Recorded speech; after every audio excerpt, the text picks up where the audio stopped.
What pops into your head when I say the word networking? I had an interesting conversation on Twitter recently with Seth Rogen about networking and how I thought it led to success in his career. Yes, that Seth Rogen, the actor, director, and producer. And it got pretty heated with some of his followers, so I wanted to share some thoughts in this episode about my thoughts on networking and why it isn't a dirty word.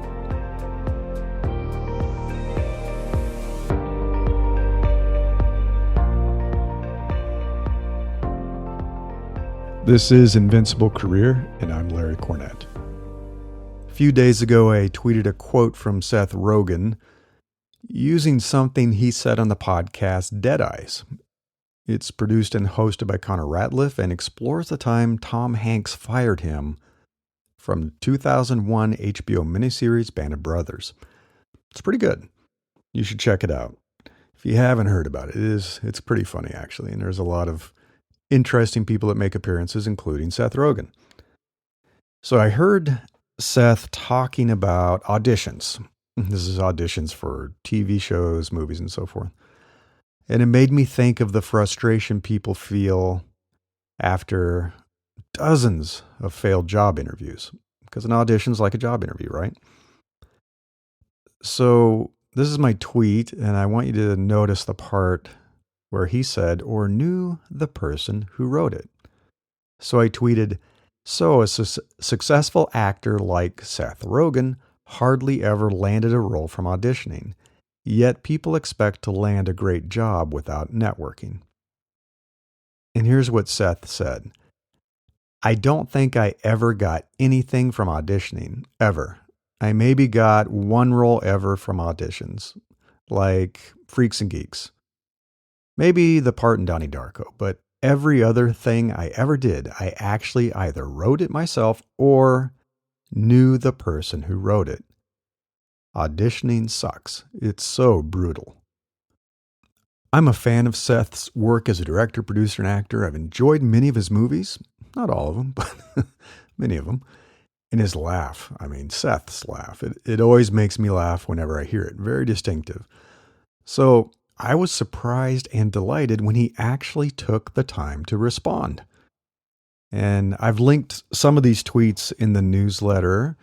If you go to newsletter.invinciblecareer.com, this is Seth Rogen's take on networking, issue 383.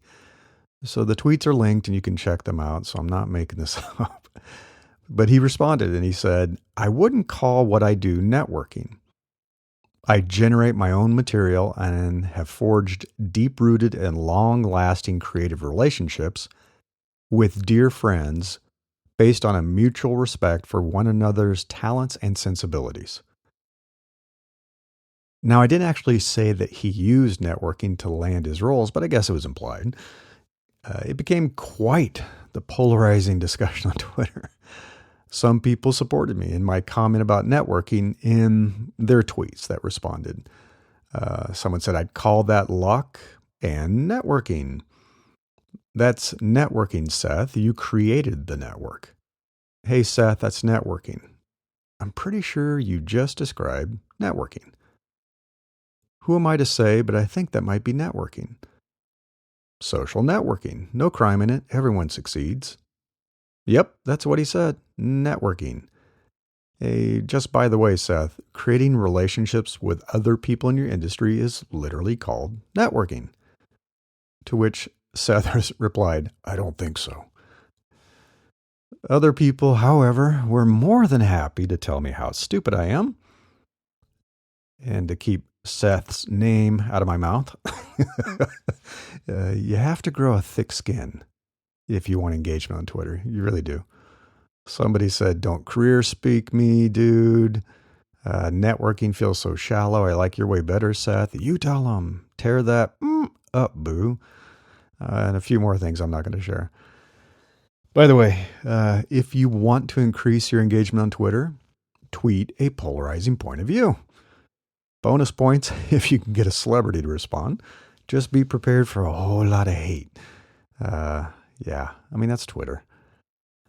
Now, I felt compelled to write this because there is nothing wrong with smart networking. Networking isn't a dirty word. If you think it is, you're doing it the wrong way. I'm going to say that again. If you think networking is a dirty word and a terrible activity, you're doing it the wrong way. People obviously have very different definitions of networking. They're envisioning very different things. Unfortunately, many people have a negative view of it. They picture the typical cocktail parties and industry events, and they also have nasty things to say about people who network. But, I've taken a lot of my thoughts from networking from my own experience and some great books I've read. One by Porter Gale. She wrote, "Your Network is Your Net Worth." And she had a quote, "When most people think of networking, they automatically have a vision in their head of cocktail parties and conventions. My approach to networking is based on a transformation process and not a transactional game. It's about helping people. It's about asking, how can I help you? Instead of take, take, take." And I know that other people probably agree with me and they accept networking as part of their professional life. They know it's a useful way to meet new people in your industry, to build new relationships, and find people you may enjoy working with later. While I've never had much luck with traditional networking, the industry mixers and that kind of stuff, I have met some wonderful people through more strategic networking activities. Networking is not just the cocktail party. It's not just that initial contact. I have more success, for example, when I give a talk at an event and get a chance to meet people after. When I meet people for one-on-one conversations, having those Zoom coffee chats, meeting people through lunch club. Or if a mutual friend introduces us and we get a chance to talk. I mean, better approaches than the shallow networking that people probably hate. One is, create your own network. That's what Seth has done. Build relationships and invite good people into your network. Tap into your network for advice. Leverage your network for finding opportunities. More importantly, feed opportunities back into your network. You can't just take from your network. And you can forge new connections between people in your network. There's always going to be people that that don't know each other. And they really should be connected. And you can be the bridge that connects people. That's networking. Now, one thing I've noticed is that our networks are increasingly overlapping. I think we've all experienced a shift in our personal and professional lives over the past few years. Our attempt to maintain a strict work-life separation and even work-life balance has evolved into more of a work-life blend. And I made some quick illustrations to show what I'm talking about. This is in the newsletter. If you go to newsletter.invinciblecareer.com, this is Seth Rogen's take on networking. Your social circle and your professional circle were pretty separate and only overlapped a little bit before the pandemic. And perhaps I know this is more as a solopreneur, but my social circle and my professional circle are overlapping a lot more lately. And I know that some of this is because of the pandemic and how much of my social life and working life now involve a lot of online chats and Zoom meetings. So the overlap is greater now that I'm working from home. And I think a lot of folks who are still working from home or working remotely are seeing this too. Sure, we still do have purely social friendships and purely professional relationships. The circles don't overlap 100%, but there is that overlapping area that's kind of a hybrid network that lives in both worlds. It's that area that is both social and professional. I mean, we refer friends for jobs. We introduce professional friends and acquaintances who we think would benefit from meeting each other. We connect people who can help each other. We sometimes form working partnerships with old friends and talented people from previous jobs or previous shows like Freaks and Geeks. And where our worlds cross, we have these activities where we're making intros and referrals and forming partnerships and having friendships with people that we work with. Networking doesn't just happen at those massive industry events or those professional cocktail parties and mixers. That's a very limiting view of the activity. No wonder people hate it. Networking occurs whenever a friend tells you they're hiring for a new role in their company. You say, hey, I know someone who might be a good fit. Even that's two people talking or three people involved, that's still networking. It occurs whenever you're talking with a friend who's struggling with an issue and you say, you should meet my friend. She has a service that addresses that problem. So all those moments of, I know someone, you should meet someone, introducing people, making connections between your two networks, that is networking. And Seth does get value out of his network. I think what he was trying to say is that his personal network, even if it is kind of a hybrid network, personal and professional, was a side effect of a great working relationship he had with people and friendships with talented people. He wasn't intentionally trying to network first, the verb of networking. And perhaps he does hate the act of networking. I don't know for sure. He didn't say he hated it. He just said it isn't what he does. I think where I went wrong with my tweet, and wrong is subjective, I guess, and what caused it to have such a negative, visceral reaction from many people is my use of the word networking instead of talking about social and professional networks. So the verb instead of the noun. I doubt that so many people would have disagreed with my tweet had I worded it this way. So, a successful actor like Seth Rogen hardly ever landed a role from auditioning. Yet people expect to land a great job without tapping into their network. I think most people realize that's one of the best ways to find opportunities in a great job. And I would hope Seth wouldn't deny that the power of his network did indeed help him during the earlier years of his career. Yeah, he did audition for Freaks and Geeks. But that meant he connected with Judd Apatow. And they were in a network together. Because later in that same podcast episode, Adam McKay, who was the director of Anchorman, shared a story about Judd Apatow. The quote is, Judd had done Freaks and Geeks with Seth and came to me and was like, hey, do you mind if we give this guy a line? He's really funny. I think he's really talented. And that was it. We put him in. And he had like the tiniest moment, but he did that really funny countdown with the pinky move. So even in that tiny little moment, he made it work. But yeah, that was it. It was Judd. Judd was like, please cast this guy. And it was like, okay. And he was great. So I want to share this definition of networking from Investopedia. Networking is the exchange of information and ideas among people with a common profession or special interest, usually in an informal social setting. Networking often begins with a single point of common ground. Professionals use networking to expand their circle of acquaintances, find out about job opportunities in their fields, and increase their awareness of news and trends in their fields or the greater world. Well, Judd telling Adam that Seth was really funny and talented and that they should cast him was definitely an exchange of useful information. I mean, call me crazy, but it's an example of powerful networking. Seth didn't create this material. Seth wasn't the producer or director of Anchorman. He didn't create that role for himself like he does now in his later movies.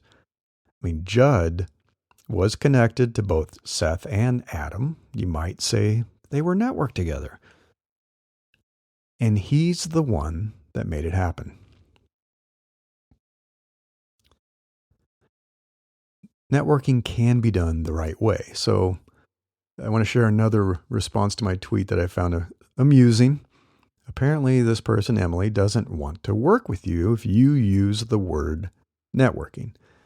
She tweeted, "Usually I find that the people who refer to socializing/going to events as networking are the people who I don't want to work with." Oh, I'm never going to work with Emily. Oh, well. I mean, what would you prefer to call those events when you socialize with other professionals? What would you call them? What would you call that activity? I don't know about you, but I can find better uses for my time than attending some professional event and trying to think of it as pure fun or socializing. That's not what it's about. It is a hybrid event. It's mixing work and pleasure. I guess I have more enjoyable ways to have real fun, like hanging out with friends and family. And I don't refer to my time socializing with friends and family as networking. I don't call it that because that isn't what it is. It is pure fun. But if I am forced to attend some professional event, like I used to have to do a lot of that when I was working in corporations, the conference after parties. If I'm forced to attend that professional event, yes, that's networking. Perhaps it isn't the smarmy, shallow, and schmoozing events and networking activities that this person is used to experiencing, but for me, it can be the lighter, more enjoyable, and more authentic professional networking that I can find somewhat enjoyable. Still not my first choice for connecting with people. I'd prefer a more intimate dinner with a few people from an event. I did that at a recent event. I went out to dinner with a bunch of people, and that was really fun. But I can make it more tolerable. I can make it a lot easier. I have some tips for that, and I linked that article that I wrote called "Take the Pain Out of Networking." So if you go to newsletter.invinciblecareer.com, you can check that out. How to make the most of those networking events and make them less painful. But I'm also going to call BS on the suggestion that going to professional social events should be all about fun and friendships. Are you trying to tell me that every person you have a positive working relationship with is also a dear friend that you invite to your inner circle of friends, your Thanksgiving dinners with your family, and your most intimate gatherings? I don't buy it. I don't buy it. These people are not treating their work friendships, their professional friendships, that professional circle, not everyone, as their deepest, dearest friends that they bring over to their house all the time. Mature adults realize and accept that we have different levels of intimacy, relationships, and friendships. Of course we do. If you don't, that may be part of the problem you're having in life. We can respect and admire people without being friends. That is possible. We can be friendly with people in a professional relationship without assuming that we're best buddies. Of course, real personal friendships can and they do occur with work colleagues. No one denies that. I have a lot of friends that I've made through work, that we connected at work, and we've stayed friends for 20, 30 years, long after we stopped working together. But not many. A few. The thousands and thousands of people that I worked with over the last 20, 30 years are not all my dearest friends. I mean, some working relationships do transform into personal friendships, but not all work relationships are equivalent to friendships. I blame social media a little bit for this. Facebook saying these are your friends when they're not all your friends. A lot of different places when you connect with people saying, here's your friends list. I think we've kind of made the word friend a little meaningless. The process of building and maintaining professional relationships is different from nurturing personal friendships. They are not the same. It's foolish to get on your high horse and proclaim that they should be the same. Whether people like it or not, a powerful network will help you get ahead in your career. Very few people are born into families that immediately give them access to a network that will help them succeed in life. Not all of us were born into the Kennedy family, the Windsor family, Rockefeller family, the Ambani family, or the Rothschild family. So we're kind of on our own. Most of us will need to build and nurture our own networks. And yes, the actions we take to do so will fall under the umbrella of networking. So if I could leave you with a few thoughts, networking is not a dirty word. Networking's not bad. It's only unpleasant bad if you're doing it the wrong way, if you're attending the wrong events. There are a lot of great ways to network that feel good and they're authentic and you're connecting with people with purpose and you're offering to help. It's one of the coolest things I've experienced when I do stuff like Lunch Club is that I think every single person I've met at some point in the conversation said, "So how can I help you? What can I do for you?" That feels good. That is good. And networking, building a powerful network, will definitely help you with your career. I think every single job, and I've talked about this before, every single job in my corporate life came about because of my network. Job offers would come to me. I'd be introduced to people and I'd have opportunities be sent to me from my network. I didn't go out looking for a job. And that whole process of blasting yourself out there and hoping that it's going to work rarely does. But connecting with people in your network, finding out about opportunities, finding out about people you would otherwise never meet, that's very powerful. So I encourage you to revisit how you feel about networking. I encourage you to find healthier ways to do it. And I think no matter what it is you're trying to accomplish in your life, having great people in your network is going to make it easier. So I hope you enjoyed this episode, found it useful, entertaining. If you want to go add to the tweet stream, feel free to do that. If you could go to Apple Podcast and leave a rating and review for this podcast, it would be fantastic. I would appreciate it. You can also, I think, leave a rating on Spotify. I'm not sure about the other podcast players. I haven't explored the rating and review system for all those, but it would really help me. And thanks for listening. Until next time, I wish you the best of luck in becoming an opportunity magnet for the best things in life.